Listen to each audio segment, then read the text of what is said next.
e não há nada melhor do que conhecer muitos exemplos e depois até desperta a criatividade, porque vamos lembrar, este empreendedor famoso ou menos famoso fez isto nesta altura, o meu caso até é outro setor, mas pode haver aqui semelhanças e eu se calhar posso aplicar isto, não é? Pronto, ler também acho que é útil, lá está, porque é também uma forma de aprender essas histórias, falar diretamente com as pessoas. Há coisas que não estão nos livros, obviamente, especialmente conhecimento muito prático, até coisas mais burocráticas, olha, faz isto desta forma, porque vai ser mais rápido o Estado processar-te isto, whatever. Pronto, e isso aí, pronto, convém mesmo estar com as pessoas, estás rodeado das pessoas certas. E isso conta muito, a localização onde estás, conta imenso, e rodeaste as pessoas certas. Não tem que ser localização física, mas as pessoas com que partilhas, a experiência, não é? Se tudo correr bem depois da tua equipa, ser pessoas como tu, acho que a coisa que me dá mais satisfação é o poder trabalhar com pessoas com o mesmo mindset, não é? Que queiram este growth mindset, querem crescer, querem aprender, querem se tornar melhores. Tipo, eu não tenho que pedir a nenhuma das pessoas que trabalham para mim para fazer horas extras, eles simplesmente querem entregar trabalho e querem aprender e querem ver os resultados do seu trabalho no mercado, não é? Portanto, sim, eu acho que mentores, agora, eu sou sempre o último responsável pela decisão, não é? E o mentor, por muito experiente que seja, não tem que estar necessariamente certo. Não é? E depois eu também acho que acontece muito isto, especialmente quando falamos com founders mais velhos que ou que já fizeram exit, etc. Às vezes a realidade deles já é tão diferente que eles já se esqueceram dos early days, não é? Porque já apareceu tantos desafios, já sempre tantos desafios tão novos e as fases são tão diferentes umas das outras. Acho que é sempre útil, até por uma questão mesmo dos tempos, não é? Porque se alguém começou uma empresa em 2005, uma startup, é muito diferente da realidade atual. Pronto, os canais de distribuição são muito diferentes, como os alavancar da melhor maneira, é tudo muito diferente. E os canais de distribuição são uma das coisas que conta muito, né? Lá está, first time founders think about product, second time founders think about distribution, pronto.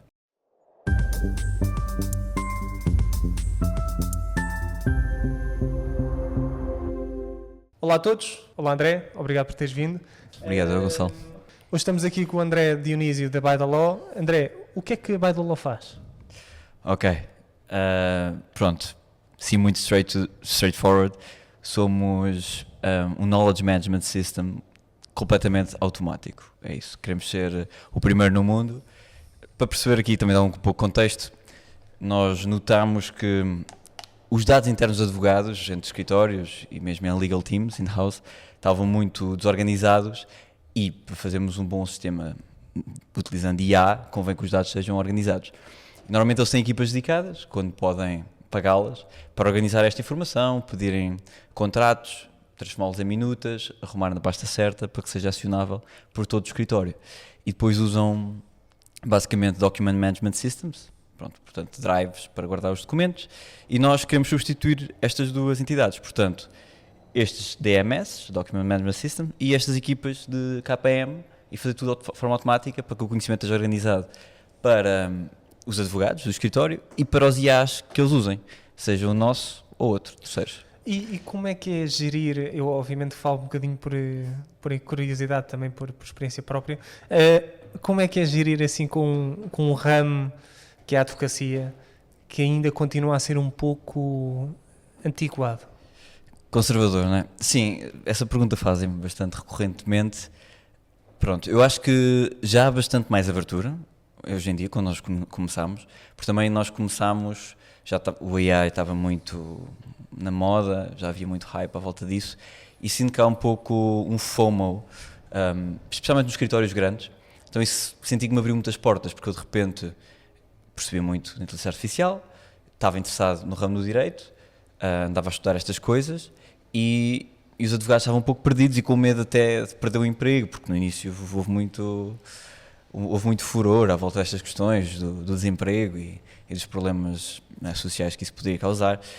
Pronto, então estava posicionado aí, como era um especialista, e consegui ir falando com os escritórios, que me abriram sempre muitas portas, porque, lá está, queria aprender mais e perceber até que ponto é que estavam efetivamente em risco. E depois eu sinto, então não é só o medo do IA, é o medo de advogados que usam IA, não é? Então, pronto, esse FOMO meio que me permitiu entrar. Não é? Agora, claro que existem advogados mais conservadores, mesmo dentro dos escritórios grandes, Pronto, depois também há a questão, os decision makers e os utilizadores são pessoas diferentes, muitas vezes, e depois também muitos advogados de prática individual, pronto, também tendem a ter mais aversão a estas coisas, sendo que eu acho que também pode ser uma oportunidade para eles, não é? Porque vão conseguir competir com menos recursos, isso é muito interessante. Mas a inteligência artificial acaba por ser uma ferramenta, como em qualquer profissão, uma ferramenta para tornar o trabalho mais produtivo e para tornar, ou seja, para fazer o boring work que normalmente existe em todos os empregos, na advocacia também existe.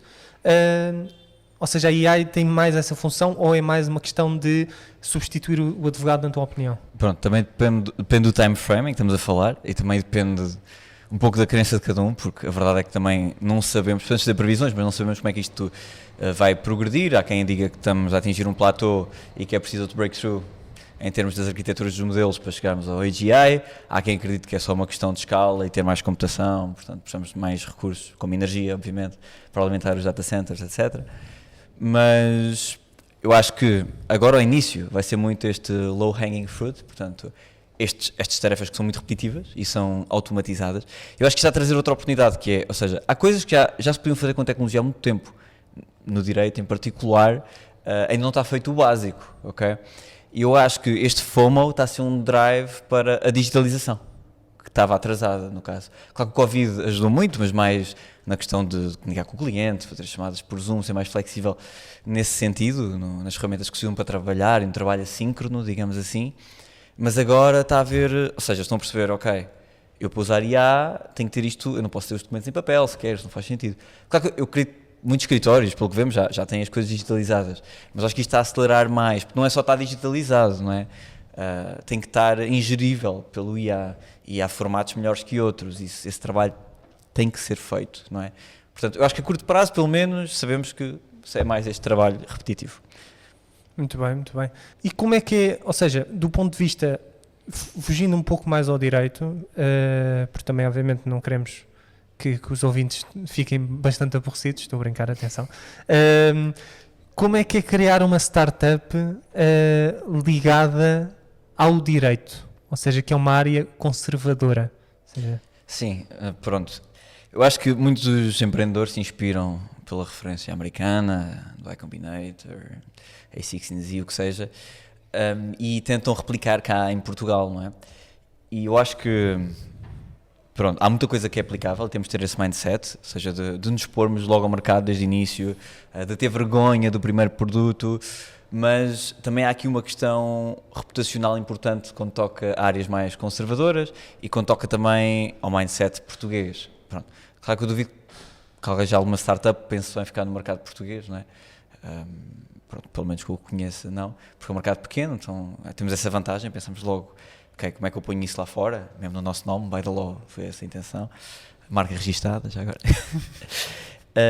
Pronto, e então algumas adaptações temos de fazer naturalmente, não é? Porque não podemos ser super agressivos como muitas startups americanas são, não é? Eu acho que aqui levantaria bastantes mais problemas, não é? Ao início, por exemplo, alguns advogados sentiram-se ameaçados com a nossa presença, até estavam a dizer que isto podia ser por procuração ilícita, etc. Portanto, para quem não sabe, é alguém fazer atos próprios de advogado, não sendo advogado, tu saberás, também és da área do direito, mas pronto, isto foi uma questão ao início e que senti, até nos atrasou e estávamos com cautela e tentar perceber onde é que podíamos pisar, não é? E acho que alguns empreendedores deviam também pensar nisso e ter cuidado, especialmente em questões de propriedade intelectual e há aqui todo um jogo escuro também escondido e pronto, e partilha de informações indevida e que as pessoas também têm que ter alguma cautela e cuidado, mas pronto, sempre foi, acho que também os nossos business angels foram-nos balizando, não é? Foram-nos ajudando. André está a ser muito agressivo, eu também tenho essa tendência, eu gosto de marketing de guerrilha, ideias assim bold, então, ok, tenho que cuidar, isso pode representar um risco reputacional, mas também, depois eu do outro lado contrabalançava e tentámos ali achar um caminho do meio e também ir testando. E quando somos pequenos ninguém quer saber, a verdade é essa, e agora a adoção do IA já está mais generalizada, não é? O DRE também tem um chatbot, sei lá, então já é mais aceitável, já ninguém diz que é procuração ilícita. Procuradoria ilícita, sim. E como é que vocês viram? Ou seja, visto que nos primeiros tempos havia advogados que se sentiam ameaçados, como tu dizes, como é que vocês fizeram virar um pouco esse mindset? Ou seja, mais de nós estamos aqui para ajudar, não para substituir a vossa profissão. Sim, eu acho que ajuda a ser um advogado a comunicar, não é? Portanto, aquilo é a velha história. Primeiro vamos para os early adopters, portanto vamos encontrar advogados que gostem de tecnologia, que já estejam neste cruzamento de áreas, se interessem, e já tenham clientes na área, percebam que isto é o futuro e pronto, e que vai dar dinheiro, e há muito dinheiro aí também, mesmo na área da advocacia, AI Act, etc. Portanto, é pegar nesses e ajudá-los também, eles ajudarem-nos a comunicar melhor para os advogados mais conservadores, acho que é muito por aí, e depois também é explicar-lhes também como é que isto funciona, não é? Porque uma das coisas que fazemos sempre, quando damos on board um novo cliente, é dar-lhes formação sobre, portanto, como é que os modelos funcionam. A um nível mais... modelos mentais, nós tentamos, porque não vale a pena estar a explicar os modelos matemáticos, etc. Eu acho que até é mais importante ter heurísticas e uma intuição sobre como é que estas coisas funcionam, para eles também... Porque notamos muito, há coisas que eles acham que são difíceis de implementar e depois para nós são super simples, e vice-versa, não é? Então estamos sempre aqui a tentar, basicamente, ensinar os nossos engenheiros sobre direito e os advogados que nos rodeiam sobre engenharia, para eles também conseguirem perceber, ok, até que ponto isto pode-me substituir onde é que isto me pode ajudar, e pronto, assim também, percebem o risco real. E também sobre a questão das black box, porque desmistificar, e mesmo na pele, digamos assim, mostrar que não existem, por exemplo, black box nos produtos que vocês desenvolvem, para também dar alguma segurança a pessoas que, não só advogados, eu estou a pensar mais fora da área do direito, mas ou seja, num cenário em que és apenas uma startup que trabalha com AI e vai explicar, digamos assim, leigos no que toca a AI, que o vosso sistema não tem, por exemplo, black box, não tem, e como é que funciona verdadeiramente o sistema? Sim, pronto, ter black box ou não é difícil, ou seja, tudo o que é LLM à partida tem um elemento de... há ali um elemento oculto, não percebes necessariamente como é que funciona, ok? Portanto, todos os LLMs são considerados black boxes, são aquela arquitetura dos transformers. Pronto, agora, o que podemos fazer é integrar com modelos que sejam explicáveis ou usar até técnicas que nos permitam interpretar o resultado, não é? Em termos matemáticos, é basicamente fazer um zoom in naquele resultado da função e tentar aproximar uma função semelhante que seja parecida o suficiente, só funciona ali, mas aquela é explicável. Pronto, seria, ou seja, trazer outro modelo mais explicável que dê um resultado igual naquele caso concreto. Pronto, a base é essa, ou usar algumas técnicas, pronto, mesmo o próprio RAG, é possível pôr citações nas coisas, não é? É possível ele mostrar as referências e deixar explícito o que é que ele está a citar ou não, e os links para as referências, isto existe mesmo, está aqui, podem confirmar, e incentivamos que verifiquem, porque evitar que LLMs em si alucinem, dá para mitigar, mas é impossível evitar completamente. Agora podemos fazer muitas técnicas por cima, meter outros modelos para conseguirmos, no fundo, mitigar estes problemas de falta de transparência, não é? E como é que tu viste os primeiros, como tu já falaste em BIs, como é que tu viste os primeiros levantamentos de capital? Ou seja, como é que foi assim, mostrar uma ideia, assim, a minha questão é mais do ponto de vista geral, não é? No ponto de vista da relação com a área do direito e da advocacia. Como é que tu viste, como é que foi a vossa experiência de levantamento de capital? Pronto, nós éramos founders saídos da faculdade, então nós tínhamos grande experiência ou reputação, então tínhamos tudo a provar e muito pouco provado. Pronto, eu percebi desde cedo também que teria que perceber mais de direito e do ecossistema. Então eu acho que o que me ajudou muito foi a seguir a engenharia de ciência de dados, ter ido para esta pós-graduação na clássica, AI and Law. Hoje até temos uma parceria com eles, recebemos alunos do mestrado, que agora é um LLM. LLM, para quem não sabe, é um mestrado de Direito, para não confundir Large Language Model com este mestrado. Pronto, e isso ajudou-me muito, sendo honesto, porque ali, a primeira turma era muito multicultural, os alunos eram maioritariamente pessoas mais velhas que eu, e espalhados pelo mundo, portanto 13 nacionalidades diferentes, cada um a exercer advocacia nos seus países, interessados em Legal Tech, a experimentar Legal Tech nos seus países e a discutirmos nas aulas estes temas. Então e fazíamos mesmo jantares cá em Lisboa, eles vinham de propósito dos seus países, presencialmente para a aula, porque pronto, era dos primeiros cursos mesmo aqui na Europa, então houve muita adesão. Pronto, eu sou alumni e pronto, consegui no fundo começar a perceber em que direção ir, como é que era o mercado de Legal Tech a nível mundial e onde é que nós nos podíamos posicionar melhor e ter feedback, ver outros produtos a funcionar, foi muito enriquecedor essa parte. Depois, lá está, a sorte também se cria, isto foi um mini MBA para mim, mas depois também ia a muitos eventos, um dos nossos Business Angels nós conhecemos de forma super aleatória, fui a um meetup, tenho ideia que era sobre cloud, nada a ver com direito, conheci um familiar dele que me apresentou e depois começámos a conversar, ele começou a se interessar pelo tema, ele já é muito... é um advogado já com bastantes anos de experiência, mas muito interessado em tecnologia e pronto, ele mostrou muito interesse e começámos a explicar o que estávamos a fazer, ele achou interessante, mostrámos o primeiro protótipo funcional que já tínhamos e depois, lá está, fomos à Servo de Associados, ele fez-nos a introdução, fizemos a apresentação lá e pronto, depois tiveram interesse em colaborar connosco. Pronto, e o Manel Castelo Branco acabou por ser um dos nossos primeiros Business Angel. E depois mais tarde entrou também mais tarde eles entraram em simultâneo, mas mais tarde conhecemos o Rui Carvalho, da Coverflex, na Fintech House, que ele foi nosso mentor lá. Depois também nós preocupámos sempre em rodearmos pessoas mais experientes que nós, não é? Porque lá está, éramos aqui os rookies, tínhamos que aprender, e isso ajudou-nos imenso. Ou seja, expor-nos, estávamos sempre a falar com pessoas, pedir conselhos, feedback, levar na cabeça também, mesmo falar com investidores, mesmo que eles não tivessem interesse em investir à partida, é bom ir nutrindo esta relação. Conhecemos o Rui, ele deu-nos mentoria, depois surgiu a oportunidade dele investir, eles dois investiram e pronto, foi assim, muita sorte, também exposição e andámos aqui no fundo a palpar terreno e a explorar e a perceber. Muito bem, muito bem.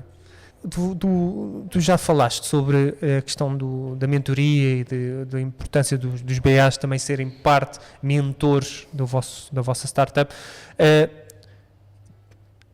Achas que é importante hoje em dia um founder, quando começa a pensar sobre a sua ideia, mesmo ainda não tendo startup montada, procurar logo por feedback, ou achas que o founder deve primeiro montar a ideia e depois é que deve montar a ideia, ou seja, já ter tudo planeado e depois falar com os mentores, ou deve ser, ou seja, ter a ideia não toda montada e falar logo com os mentores?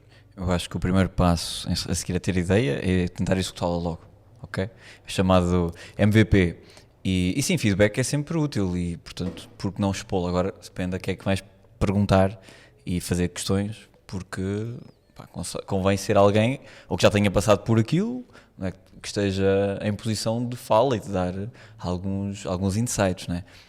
Manter-te só, é fixe falar com amigos e família, etc. Mas pronto, eles têm um bias e deves ter isso em consideração.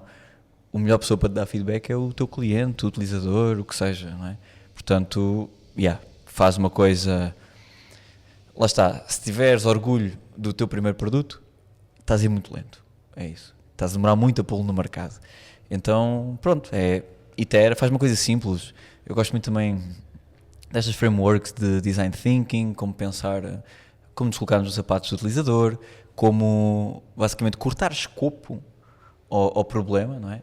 Eu acho que cada vez é mais importante. E lá está, fazer um protótipo hoje em dia com inteligência artificial, com vibe coding, portanto é usar IA para nos ajudar a programar, é super fácil, super rápido, qualquer um pode fazer. Então, tipo, se for um produto digital, já não há grande desculpa, não é? Claro que de repente tornou-se tudo muito mais competitivo, não é? Porque a barreira de acesso baixou, então está muito mais coisas no mercado, se calhar, e muitas coisas com muito pouca qualidade também, mas eu diria, mete no mercado e recebe feedback, sim. E os mentores, nós já tivemos outros convidados a dizer que os mentores também têm um papel de fazerem o filtro a esse feedback, porque na jornada de um founder, desde que esteja a pensar na sua ideia até mesmo ter o MVP, vai recebendo muito feedback e eu quero acreditar que muito parte desse feedback acaba por não ser muito proveitoso, porque são sempre, ou são pessoas que tiveram a mesma ideia e acabam por ser competição no mercado, ou pessoas que propriamente que não têm algo de útil a oferecer. Portanto, eu também vou na mesma linha de pensamento, em que o mentor acaba por filtrar esse feedback, mas também tem de ser um mentor muito específico para aquela área do feedback. Ou seja, não pode ser um mentor muito geral, porque depois acaba por não ter bem o conhecimento de certas áreas específicas do feedback. Sim, depende também do quão verde o empreendedor está, ou o wannabe empreendedor. Por exemplo, para nós o que nos ajudou bastante foi participar em programas de aceleração ao início. Nem todos são bons, vou ser honesto. Há muitos especialistas em inovação que nunca fizeram uma empresa, nunca tiveram as mãos na massa, pronto. Isso tem vantagens e desvantagens. Claro que tem conhecimento, e conhecimento teórico também é útil, e especialmente, porque geralmente o conhecimento teórico também nesta área é um bocado de casos passados, se lá conhecer a história da Kodak, etc., e destes moves que a malta fez no empreendedorismo e destas novas tendências e coisas que podemos aprender no passado, um pouco assim, conhecer a história, não é? Por exemplo, o Virgílio, ele, da Source Health, ele diz muito abertamente que lê muitas biografias, não é? Que é para conhecer. Lá está, nós acabamos por aprender muito sempre do concreto e depois abstraímos, não é? Então eu acho que é até a melhor forma, porque como isto não é uma ciência exata, acho que nós temos que começar a criar os nossos próprios modelos mentais, e não há nada melhor do que conhecer muitos exemplos, e depois até desperta a criatividade, porque vamos lembrar, este empreendedor famoso, ou menos famoso, fez isto nesta altura. O meu caso até é outro setor, mas pode haver aqui semelhanças e eu se calhar posso aplicar isto, não é? Pronto, ler também acho que é útil. Lá está, porque é também uma forma de aprender essas histórias sem falar diretamente com as pessoas. Há coisas que não estão nos livros, obviamente, especialmente conhecimento muito prático, até coisas mais burocráticas. Olha, faz isto desta forma, porque vai ser mais rápido o Estado processar-te isto, whatever. Pronto, e isso aí, pronto, convém mesmo estar com as pessoas, estás rodeado das pessoas certas. E isso conta muito, a localização onde estás conta imenso, e rodeaste as pessoas certas. Não tem que ser localização física, mas as pessoas com que partilhas a experiência, não é? Se tudo correr bem depois da tua equipa, ser pessoas como tu, acho que a coisa que me dá mais satisfação é o poder trabalhar com pessoas com o mesmo mindset, não é? Que queiram este growth mindset, querem crescer, querem aprender, querem se tornar melhores. Tipo, eu não tenho que pedir a nenhuma das pessoas que trabalham para mim para fazer horas extras. Eles simplesmente querem entregar trabalho e querem aprender e querem ver os resultados do seu trabalho no mercado, não é? Portanto, sim, eu acho que mentores. Agora, eu sou sempre o último responsável pela decisão, não é? E o mentor, por muito experiente que seja, não tem que estar necessariamente certo, não é? E depois eu também acho que acontece muito isto, especialmente quando falamos com founders mais velhos, que ou que já fizeram exit, etc. Às vezes a realidade deles já é tão diferente que eles já se esqueceram dos early days, não é? Porque já apareceu tantos desafios, já sempre tantos desafios tão novos, e as fases são tão diferentes umas das outras. Acho que é sempre útil, até por uma questão mesmo dos tempos, não é? Porque se alguém começou uma empresa em 2005, uma startup, é muito diferente da realidade atual. Pronto, os canais de distribuição são muito diferentes, como os alavancar da melhor maneira, é tudo muito diferente. E os canais de distribuição são uma das coisas que conta muito, não é? Lá está, first time founders think about product, second time founders think about distribution, pronto. E acho que este modo é muito relevante, e os tempos estão a mudar, e os canais de distribuição também estão a mudar muito, não é? Sei lá, o SEO já não é o que era, está a mudar muito, porque agora há muitos passos intermédios por causa do IA, fazer as queries depois nos motores de busca. Pronto, depois isso também é outro tópico.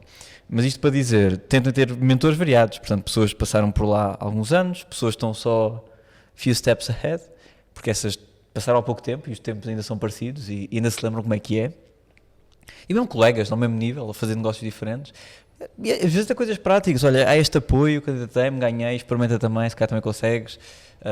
Intros, upsell, tipo clientes, olha, vou dar comissão deste cliente, estás a ver, nós temos aqui um ICP, portanto, um cliente parecido, não é? Vamos tentar criar estas sinergias e pronto, acho que isso é muito importante também. E qual é que seria, ou seja, se o André voltasse ao início da By the Law, o que é que tu dirias para fazer diferente ou para ter cuidado? Ok, eu acho que, pronto, as perguntas são complicadas. Eu acho que eu teria-me exposto mais cedo, portanto teria ido para o mercado mais cedo, tinha tentado falar com mais pessoas mais cedo e mesmo candidatar-me a estes problemas de aceleração internacionais mais cedo, porque lá está, o timing importa muito. Eu estava muito bem posicionado porque eu estava no timing certo, ok? Claro que não tinha o conhecimento que tenho hoje, então se calhar não me soube alavancar da melhor forma, por essa falta de conhecimento e experiência, mas dar este leap of faith e tentar, nunca sabes. Tenta falar com aquela pessoa que tu achas que não te vai responder. Se calhar vai. Muitas dessas pessoas responderam-nos. Por exemplo, até para registrar o nome by the law. Muita gente disse, pá, vocês não vão conseguir. Primeiro, é uma expressão idiomática. Depois, já existe uma empresa com esse nome registrada a nível europeu. Portanto, vocês não vão conseguir. Escolham outro nome, sei lá. Escolham assim o nome de uma estação do ano, assim uma coisa, como aquele software de faturação. Eles têm sucesso. O nome não é importante. Mas pronto, nós fomos resilientes, também nos conectámos com as pessoas certas. Neste caso, foi o meu professor, o professor Vítor Palmela Fidalgo, ajudou-me imenso nesse processo. Pronto, e nós eventualmente demorou, conseguimos ter a marca, comprámos uma série de domínios, vaidal.com, .ai, tudo, porque lá está, o nome é catchy e fica na cabeça das pessoas. E até há estudos que mostram que isso até é uma correlação do nome e da simplicidade do nome com o sucesso dos empreendedores. Portanto, pronto, é um pequeno exemplo, mas para nós foi um grande sucesso. Eu acho que depois também nós temos tendência a normalizar as pequenas vitórias e eu acho que isto é muito altos e baixos, né? Eu acho que um líder e os founders têm que aprender a estar mais... Acho que é um treino emocional que vamos ganhando, a não oscilar tanto, não é? Mas uma coisa que eu faço muito ativamente é tentar celebrar as pequenas vitórias, porque dá-me dopamina, celebra, tipo, fica realmente, tenta ficar estático com isso, claro, não te iludindo, mas é uma coisa que já aconteceu, portanto é palpável, porque isso vai-te dar energia e força para continuares, porque à frente vai ser difícil e nós temos tendência a dar mais peso ao sofrimento, não é? Condição humana mesmo assim, uma tendência neurológica mesmo. Portanto, lá está, acho que devemos tentar contrariar esse tipo de tendências e também conhecermos, há um livro também muito interessante sobre isso, o Think Fast and Slow, para percebermos também como é que nós funcionamos, porque também é uma atividade muito de nos dominarmos a nós mesmos, não é? Isso é bastante interessante, porque eu tenho visto, eu também tenho sentido um pouco isso com o podcast, que às vezes eu tenho amigos, família, etc., que me dizem, olha Gonçalo, dá um passo atrás e vê, há 1 ano, ou há 2 anos, ou há 3 anos, tu não estavas nessa posição e já tens isto, como acontece também com os founders, ou seja, dar um passo atrás e pensar, olha, eu há 6 meses não tinha nada disto, não tinha este mentor, não tinha este BA, não tinha esta rede de contactos já estabelecida, não estava em vias de, ou seja, é sempre dar um passo atrás e pensar, olha, as coisas estão a correr bem e perceber que efetivamente as coisas estão-se a construir e lá está, e celebrar as pequenas vitórias. Isso é bastante interessante, porque é sempre, eu tenho visto também com outros empreendedores com que me deparo, que pensam sempre que, ok, eu atingi esta milestone e agora vou já para a próxima. Quando, na minha opinião e se calhar na tua, deviam... eu cheguei a esta milestone, ok, vamos celebrar esta pequena vitória, não vamos obviamente abrir uma garrafa de champanhe e vamos fazer uma grande festa na Avenida Liberdade, mas é celebrar esta vitória para também, lá está, dar mais um pico de motivação e continuar, e também sempre se lembrando que, ok, eu há 2 anos não estava assim nem de perto. Sim, e o papel dos founders também é motivar a equipa, portanto isso é importante, não é? Ter essa narrativa de liderança e de malta nós conseguimos, pronto, e no fundo celebrar e motivá-los, não é? E tu sendo o first time founder, como é que lidaste assim nos primeiros tempos com essa liderança de equipa? Pronto, eu tive algumas experiências prévias, ok? Houve uma startup prévia que acabámos por existir na área do smart farming, chamava-se Bybit, de Beetroot, porque eu gosto dos buys, portanto depois fui procurar domínios com buy, by the law. O meu sócio Totas até goza comigo a dizer que eventualmente vou ter a buy company e ter uma data de buys. Mas como é que eu lidei com a frustração? Pronto, eu acho que tive alguma vantagem, porque eu sempre fui uma pessoa muito introspectiva, mesmo na minha adolescência, sempre olhei muito para dentro, até demasiado, diria. Então, pá, sempre adorei ler sobre filosofia, religião e perceber também o meu propósito e trabalhar emocionalmente, sei lá, gostava muito de meditar também. Eu acho que isso deu-me algum estofo para o que estou a fazer agora. Claro que eu não ia perceber, eu não fui a pensar que isto iria ser útil, não foi. Foi até um pouco uma revolta contra o mundo, que eu tinha um pouco uma aversão ao sistema até, mas tentei inverter a mentalidade, ou seja, em vez de estar com vitimismos ou com vou-me isolar e vou estar dentro de mim, como é que eu posso mudar aquilo que me incomoda, não é? Como é que eu posso ter um impacto? E a primeira parte é entender as regras do jogo. Pronto, e o meu jogo interno eu já ia percebendo, não é? E também percebi que o que me estava a deixar mais deprimido e também demasiado introspectivo era essa falta de ação no mundo, não é? Eu ter esta vontade de participar no mundo e de ter um impacto positivo e de ajudar, não é? E não estava a fazer nada em relação a isso, ou por vergonha, ou por medo, ou por alguma arrogância intelectual. Pronto, eu acho que temos que ser muito humildes intelectualmente. E a questão dos problemas, estávamos a falar de celebrar as vitórias, não dar tanto peso aos problemas. Acho que devemos sempre manter o sentido de urgência, sempre. Pá, isto temos de ser rápidos. Tipo, senão a startup morre, ainda por cima hoje em dia. Temos de estar sempre a ver formas de otimizar o nosso trabalho. Mas a questão do medo e de como é que lidamos com isso é importante, e acho que às vezes é subestimado. O ser humilde, não é ser humilde no sentido de ser modesto. Eu acho que o empreendedor tem que saber vender, não é? E é um bocado fake it until you make it. Tu tens que acreditar que és o melhor, tens de acreditar, é um bocado aquele mindset a Ronaldo, se quiserem, que a cultura portuguesa até tem um bocado a versão, mas se tu não fores o primeiro a acreditar, não consegues convencer ninguém. Lá está, tens que acreditar, e a tua função é convencer inicialmente, se calhar, o teu co-founder para se juntar a ti, depois a tua equipa, e depois essas posições de direção, as equipas, e por aí fora, clientes, investidores. Sei lá, eu costumo brincar, eu se soubesse que as apresentações na escola e fazer PowerPoints, eu nunca imaginei que ser empreendedor era fazer tantos slides e apresentações e pitches. Eu teria, se calhar, esforçado mais na escola a fazer apresentações orais, porque passo muito parte do meu tempo a comunicar, e comunicar é super importante, mesmo em áreas muito técnicas, não é? E especialmente em áreas muito técnicas em que temos duas pessoas, dois lados, que não falam a mesma língua, como a tecnologia e o direito. Portanto, lá está, eu vejo a humildade muito dessa forma, e mesmo no aspecto de flexibilidade mental, porque às vezes nós ficamos muito agarrados aos problemas e vai ser o fim do mundo, e ficamos muito abatidos e portas fecham-se que estavam abertas de repente, mas pronto, faz parte, e lá está, é um problema, depende do nosso mindset e do quão flexível nós somos mentalmente, não é? Podemos ver como um desafio, claro que isto é um bocado clichê de se dizer, mas se calhar não é um problema, se calhar todos os problemas são solúveis, mesmo que seja pivotando e indo para outra coisa, fazendo um negócio completamente diferente, não é? E se calhar, se estivermos a perceber e tivermos esse feedback e percebermos, opá, faz sentido ir para este negócio, já que é uma oportunidade maior, claro que é importante ser resiliente e não desistir logo, não estou a dizer o contrário. Pronto, e também depois é difícil avaliar quando devemos pivotar ou não. Mas, lá está, depende sempre do qual. Não podemos estar muito apaixonados por o produto, temos de estar apaixonados por resolver um problema, e resolver problemas independentemente da natureza deles, não é? E se for isso que nos move, deixa de ser um problema, porque é um desafio, ok. O mundo não vai acabar. Aliás, eu quando decidi empreender sempre disse para mim mesmo, opá, vou tomar decisões que me abram mais portas que aquelas que fechem. Entretanto, enquanto empreendi, várias pessoas ou tentaram